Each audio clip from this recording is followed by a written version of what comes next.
Hey everybody, Mark Comfort here, and I wanted to say thank you so much for joining us today. And we're going to talk about a trip. Are you ready for this? I literally put together, or I decided to host. I made the decision to host this just last week, and my birthday was May 30th, and I'm trying to think of all the places that was Lynette College, by the way, and I'm trying to think of all the places I have not been to in the world that I wished I would have. And I missed that window of opportunity when the cruise ships were opened up just a few years ago to go into Havana, or some of the cruises did around part of the islands of Cuba. Well, I was talking with Robin Piper, our Globus representative, and she said, Mark, do you know we do Cuba? And she knew that I was very, very interested in what are called cultural experiences. Right now, there is no doubt about it that the American public is really, really, really wanting their vacation to have some sort of cultural impact or experience or presence there. Well, I don't think there's any place more cultural, perhaps, than Cuba. And I didn't even know anybody was doing Cuba. I didn't know Americans from the United States of America could go to Cuba. I, was still thinking from the prism of the ocean cruise ships that Americans can't go there.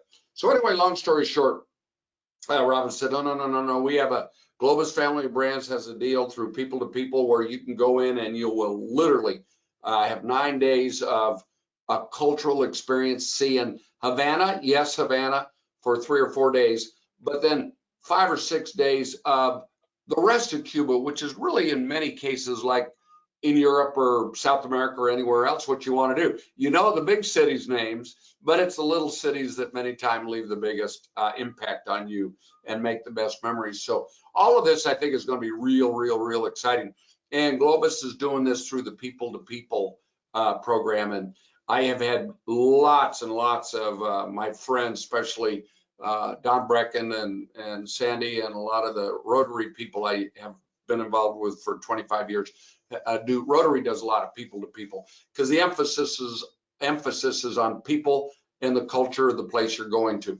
And this, I think, will give us a tremendous experience with a cultural impact. There will be history too, a lot of history. Wait till you hear about the personnel, the people we're going to meet, and what the people of Cuba that they represent. I'm a big huge baseball fan. I still think the Royals should have signed me 50 years ago, but the reality is we'll get to meet baseball players because baseball is huge in Cuba.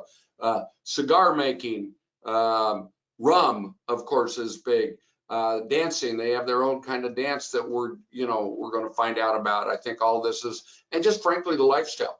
But here's the one thing I wanted to share with you. Be it 108 countries, and my 107th, 106th, and 105th countries last fall in October were in Eastern Europe through the former communist countries of what was Yugoslavia, which is Serbia, Croatia, Montenegro, Bulgaria, and Romania.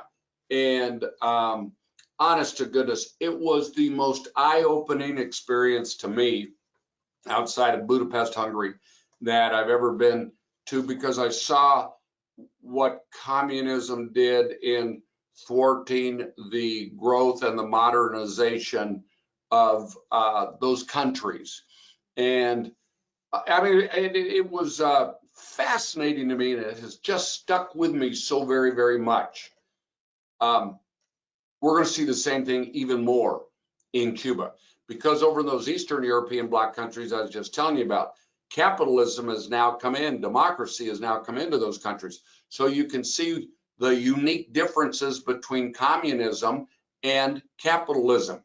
Here, we will just see what communism did to Cuba since the late 60s, right? So all of this is just so cool. Here's the other thing I like about this. This is very small, 24 people, 12 couples, if you look at it that way, or 10 couples and 4 solo people, 4 solo travelers. Very small. So this is going to be, again, a small, unique experience that I'm so excited about. The beautiful thing is I set this up February 19th through the 28th of 2024, right in the middle of our winter, right after the Chiefs win their 3rd Super Bowl in the last 5 years. Okay, very optimistic for that. Super Bowl is February 12th, by the way, or February 11th. So you know, we'll have the parade. We'll be able to go to the parade here in Kansas City. Then we can go to Cuba after that. Now you know how cold it is here in the Midwest in February. Most of the United States, it's the coldest month of the year. In Cuba, it averages 78 degrees in the month of February. I think that sounds pretty good to me, and it'll sound even better in February. Okay, now we've had a lot of people, we've sold a lot of people, like I said earlier, the opportunity to see maybe Havana on ocean cruise ships. But almost every one of those customers of ours that only got to see Havana said they were so fascinated with it that they really didn't feel like they had nearly enough of the experience of what Cuba really is like. And they wished they would have had more time and been able to go to more places. So that's what we'll do. And I'm just thrilled with that. We're going to see all, and that may not all, of course, but a very, very good reference, cross-reference of the country of Cuba. Now, with that said, Robin Piper, our representative from Globus, set me up with the person who actually developed this itinerary, has been on this trip more than once, Wendy Mainrich, and Wendy has told me that it is, of all the destinations that she represents, Cuba is her favorite. So I'm going to let her tell you about the itinerary, and I'm going to let her tell you about why it's her favorite. Wendy, by the way, thank you for joining us today, and let me introduce you to our audience here at Cruise Holidays and Comfort Tours. Thank you, Mark. I'm very excited to be here today and to talk about my favorite destination, Cuba. So I'll just start out to letting you know that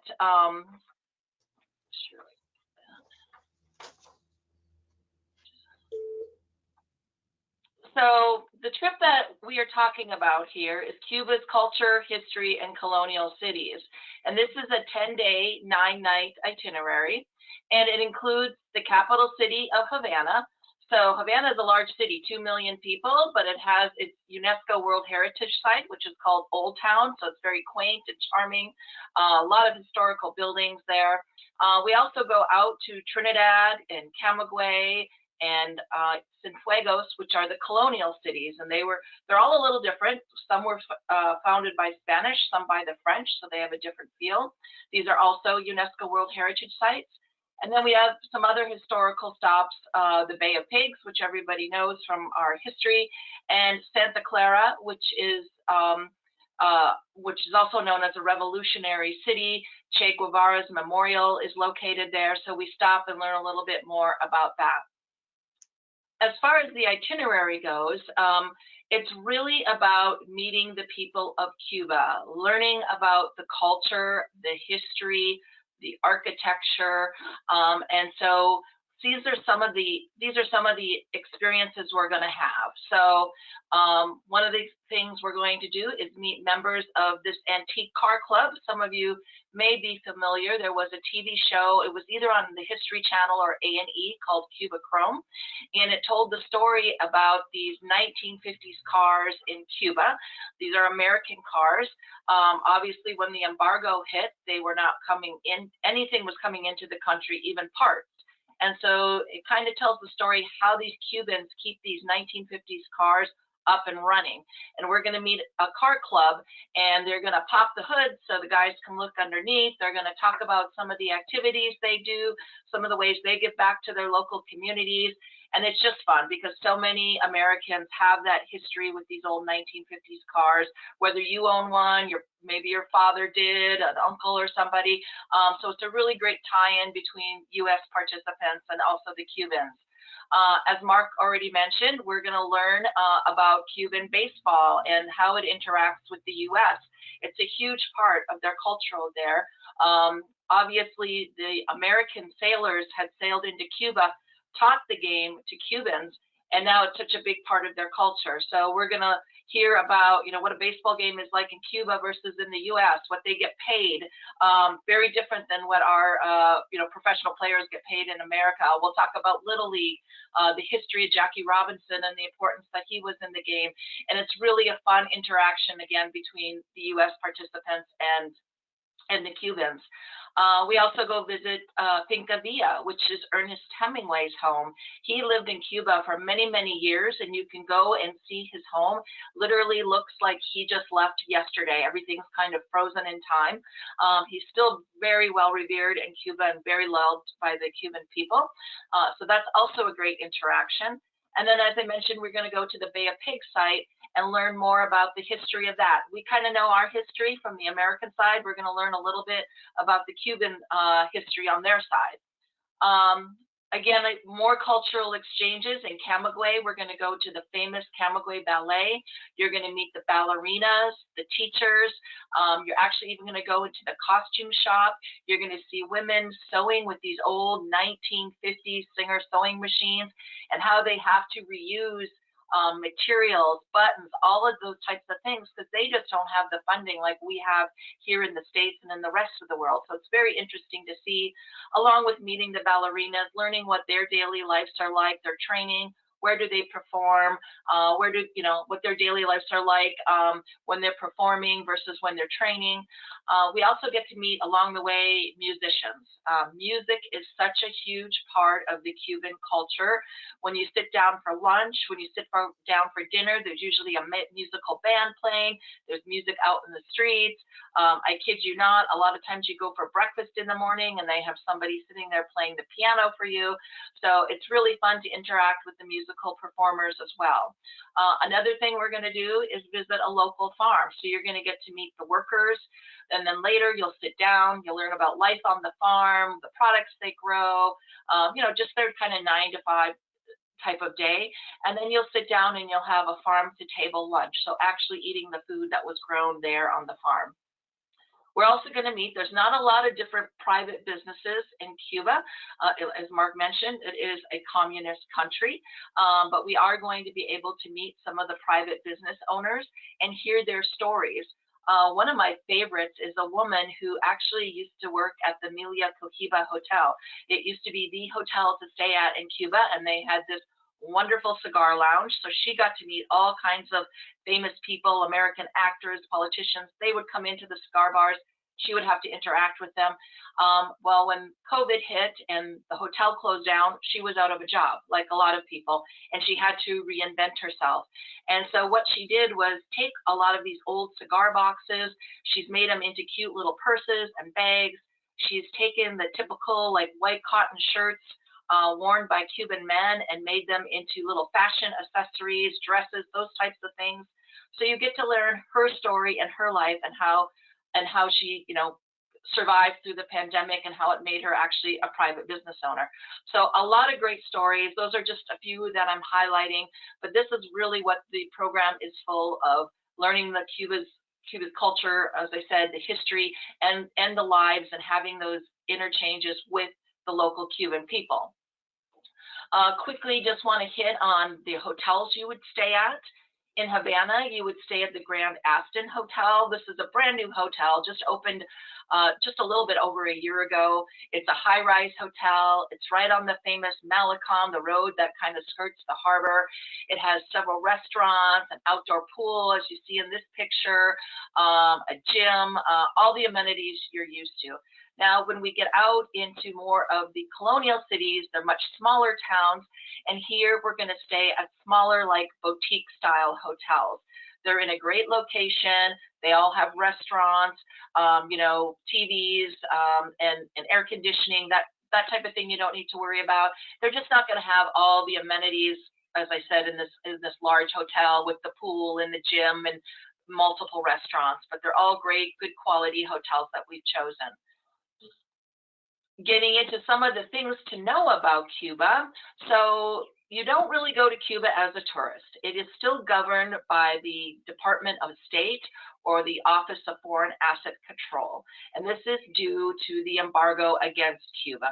So if you've been on a typical tour before, you know, a lot of times you do sightseeing in the morning, and then you have your afternoon free to go shopping, lay by the pool, you know, do whatever you want. In Cuba, it's not quite that way. You have to stick to a full-time schedule. Now, what that means is you're going to be leaving the hotel usually between 8 and 9 in the morning. You'll go out, do a couple of these activities that I just explained, stop, have lunch. Lunch tends to be very leisurely, as it is in most parts of Latin America. And then in the afternoon, you'll do 2 or 3 again of these people-to-people activities, meeting artists, teachers, farmers, musicians, everything I've kind of mentioned already. And then you get back to the hotel around 4 or 5 in the evening. Sometimes dinner is included, sometimes it's not. So if you're somebody who gets up early in the morning, and if you're in Havana, you want to go for a walk, if you want to go jump in the pool, if you want to go to the gym, certainly time to do that. In the evening when you get back to your hotel, if you want to go out on your own and explore, you can. We've got a Cuban tour director and a Globus tour director that will escort the groups, and they will help you, point you in the right direction for if you want to do more sightseeing, if you want to go buy some t-shirts, you know, whatever you want to do. If you want to take in an evening show, all of those things are possible. It's just kind of, I call it like your work hours, the 9 to 5, that you have to participate in these people-to-people activities. A couple other things to mention. Currently, they don't take American credit cards in Cuba. There could be a couple exceptions on that, and we'll check closer to your departure. You should travel with US dollars and euros. We usually recommend small amounts. Now, because of this, we've included the majority of meals on your tour. You get 2 bottles of water included every day, not the small ones, the big ones, and drinks included with dinner. So you really don't need to be carrying a lot of money with you. And so that's why we recommend just, you know, smaller dollar amounts, 1, 5, 10, maybe US dollars, euros, that type of thing.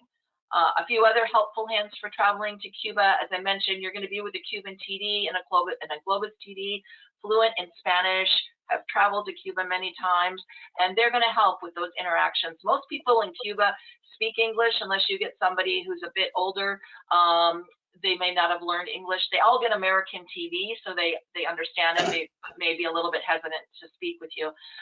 Rum and cigars you can enjoy while you're in Cuba, so have as many as you want, but you cannot bring them back to the USA with you. That is right now not allowed with the current sanctions. We've included all tips on this tour, so again, you don't need to worry about tipping this person or that person. The only person that we can't tip are the maids in the hotels, and if you feel you want to do that, we usually recommend like $1 US a day, so not a huge amount. We do give a list once you book of suggestions. People ask, what can I bring with me for the Cuban people? So we will give you a list depending on the people we're meeting. So, and you know, it could be things like guitar picks for musicians or strings for their guitars, the ballad, you know, the dancers, you know, some fabric, buttons, things like that for the Camagüey ballet, you know, artists, paintbrushes, kids interactions. They love games. Cubans love anything to do with logos. So if you're a proud, you know, Kansas City Chiefs fan, you know, bring an extra t-shirt that maybe you have. They would love to get things like that, pens, notebooks, anything like that. But we'll include a list. So if you want to bring a little something, it's not mandatory, but we just get that question a lot. So wanted to mention that. As Mark mentioned already, these are small groups, maximum of 24, simply because when you're going into an artist studio or maybe into a classroom, there's just not a lot of room for like a huge group of 40. So we try to keep these groups smaller, and it is a much more intimate setting. You're really going to learn the culture of Cuba and have those interactions. Lastly, I just want to, point out that the 2024 presidential election is coming. Right now, it is possible to travel to Cuba under these certain regulations. Every time we get a new president in office, things do change. So depending what happens in the election, Cuba could shut down, it could open up, we just never know. So if you have been interested in seeing Cuba, I really suggest this would be a really great time before anything changes. And then a few of the travel requirements. So when you travel to Cuba, because of all these rules put forth by the Department of State, you do have to sign an affidavit that just says that you are traveling under support for the Cuban people or people-to-people license, and that you're going to participate in the full-time schedule. Just saying that you know this is kind of the rules for traveling to Cuba. We also send you these Cuba travel tips. We ask you that you please read through them and just sign that you read them. It's going to have a lot of the things I just told you, plus some more. For example, will your cell phone work in Cuba? What type of electric plug do they have in Cuba? Gives you some Cuban, or not Cuban, but Spanish phrases you can use, just things like that. Also, a visa is required to travel to Cuba. You can purchase that through your airline, or there's a company called Cuba Travel Service, which would give you that information, and you can buy it through them too. So I know I went through that very quickly. And so I'm going to turn it back to Mark if there's anything that I forgot, or if there's any questions we want to hit. Well, Wendy, I thank you. It's kind of fascinating to me. I just think this sounds absolutely exactly what I want. And I think the group of people that that will go with me on this will be very, very, very satisfied and honestly surprised, I believe, with what they're going to experience. But the fact that it's a people-to-people thing is great. One thing I do, and I do this a lot, I'm an avid sports fan, so I will give you, I'll have names of probably a dozen Cuban Major League Baseball players. And I'm going to go back through all my Kansas City Royals shirts and uniforms to take with me so that, and I'll make sure you know who these Cuban baseball players are that have done so very well in the United States in Major League Baseball, because that's a big deal. That's huge. These baseball players are legendary down there. It's like the Dominican Republic baseball is really big. So, and they know baseball much better than football. So I'll go over all that with you. We will go over all the details of what you have to prepare for, what you have to have. We'll help you with the visas. We'll help you with the air, everything that's needed with insurance, of course. But Wendy, I think the thing I'm most excited about this is, like you say, the opportunity to meet the real people of Cuba, the people like the ballet dancers. I didn't know in Camagüey, I believe it is, I didn't have any idea there was a world-class ballet troupe there. And that, how much fun is that? The baseball players, of course, the cigar making, the rum, coffee, all of that, I think is just going to be so exciting. The cars, everybody that comes back from Cuba talks about the cars, you know. Everybody that comes back from Cuba talks about how that country is maybe 50, 60, 70 years behind the United States of America. And that is something really, really fascinating to actually experience and see on your own. Now, the trip, as Wendy said, is primarily all-inclusive. We have left purposely a couple of evenings where if you want to go out on your own, especially like in Havana, one of the things I want to do on my free evening is to go to that Tropicana show that has been so famous, you know, there in Havana. And then maybe there's some other things we'll learn about that we want to do. I know when we go to an area like this that sometimes we're not quite as comfortable as other areas of the world. Being in a group will be a big thing. Being with that tour guide of Globus that is bilingual will be a big, big, big thing. And I just think this is going to be an experience that will be priceless, honestly. Well, it's not priceless because it'll be an experience that your money will be long forgotten, but the memories will be there for a long, long time. Pricing on this has not been 100% completed, but we're pretty close to it.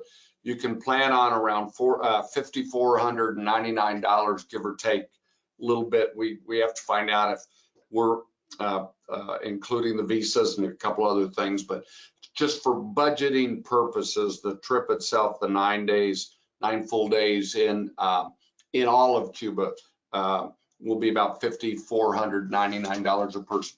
That does not include air or your insurance, and we'll help you with that.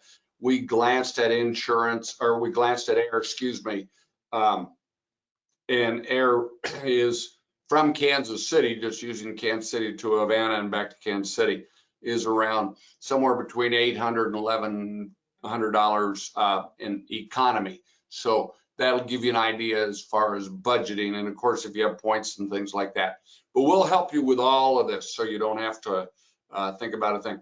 But so if you're wanting to know more about it, we're putting this link, this is recorded, and we'll have a link for you. And if you have people you want to invite, please send the link to them, and then when they have questions, call us here. If you have a vacation advisor here at Cruise Holidays or Comfort Tours, you can contact them. If you do not, Lynette Talge is our group coordinator on this. You can always just ask for the Cuba group department, and Lynette will take your call, or Ariel, or any of our group people, but Lynette will get you the information if you need it and get any more questions answered. But again, it's February 19th through the 28th of 2024. It is through people to people, so you can just understand it's going to be a very cultural, very relationship, very fabulous experience that way that I think most everybody's looking for right now. People want to experience the culture of somewhere different. And the weather's going to be perfect, 78 degrees. Usually it's sunny in Cuba, so I think that part is good. But we'll go over everything. We'll go over at our document parties, all the clothing, what to wear, monies to take, electrical currents, everything like that that you might need to know. And Wendy, you told me that this was your favorite destination of all of them that you're in charge of. And summarize that one more time, if you don't mind, why Cuba is your favorite destination of all the destinations that you, Wendy's the one that put this whole itinerary together. So Wendy, why is this again your favorite destination? Well, I started traveling to Cuba about 9 years ago, and I had no clue what to expect. You know, it's kind of skimmed over in the history books when I was going to school. So I really didn't know a lot of the history either. So of course I did a lot of research before I went down there. But once I got there, I was just blown away. So not only with just the culture, the history, the architecture, because these places are like frozen in time, the cars, the music, the food. The food is amazing. I didn't really talk about that. But for the biggest part, if anybody ever asked me what my favorite place is, and I've been luckily through my career being able to travel to a lot of different places, I always say Cuba for all of those reasons, but mostly because of the people. The people are so amazing, and they are just as curious to learn about you and your life in the United States as we are to learn about them, because there's kind of been this wall up between our countries now for over 50 years. And they are resourceful people. They are happy people. They live pretty much in poverty, but they don't know it. I mean, they are just loving life, love their country, very proud. And, you know, over 9 years, I've become friends with so many of the people that I've met along the way.